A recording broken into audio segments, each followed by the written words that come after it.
तेबे दर्शक बंधु सूर्यकुमार को प्लान है फ्लॉप। द्वितीय टी20 रे हारिला भारत। मात्र 13 ओभर रे खेल शेष कला कंगारू दल। तेबे दर्शक बंधु निज मैदान में बाजी मारिला ऑस्ट्रेलिया।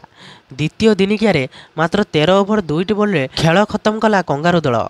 धराशायी हेले भारतीय खेलाड़ी। काम कलानी गौतम गंभीर को मास्टर प्लान। प्रथमे वर्षा आउ एबे कंगारू दलर धुआंधारा बैटिंग धोईदेला भारतीय बैट्समैन मानू। तेबे भारत और ऑस्ट्रेलिया मध्य द्वितीय टी20 मैच मेलबोर्न क्रिकेट ग्राउंड रे खेला जाउथला। ऑस्ट्रेलिया टॉस जीति बॉलिंग करियार निष्पत्ति निथिला।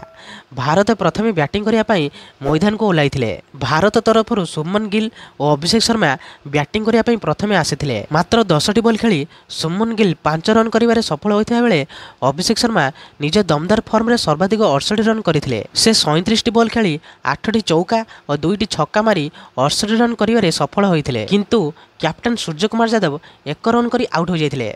दल तरफ हर्षित राणा 35 रन करिवारे सफल होइथिले एवं अन्य समस्त खेलाड़ी 10 रन मध्य करि पारि नथिले। मात्र 18 ओभर और 4टी बॉल रे भारतीय खेलाड़ी 125 रन करी ऑल आउट हो जाइथिले। अन्यपटे कंगारू टीम 40टी बॉल बलका थाई मैच रे बाजी मारिथिला। मात्र 6टी विकेट हराई 13 ओभर 2टी बॉल खेली ऑस्ट्रेलिया टीम मैच रे विजयी होइथिला। तेबे भारत तरफ वरुण चक्रवर्ती, जसप्रीत बुमराह और कुलदीप यादव 3टी लेखाएं विकेट नेबारे सफल होइथिले। तेबे प्रथम मैच वर्षा कारण बातिल होइथिबा बेले द्वितीय टी20 रे टीम इंडिया पराजित होइछि। तेबे आगकू कंगारू दल सह 3टी मैच खेला जिवो। आगकू हेबाकु थिबा खेल जीति कंगारू सह 1-1 बराबर करिवार लक्ष्य रे टीम इंडिया पुणी कमबैक करियो बोली कुहा जाउछि। तेबे भारत एवं ऑस्ट्रेलिया तृतीय टी20 मैच 2 नवेम्बर रे खेला जिवो।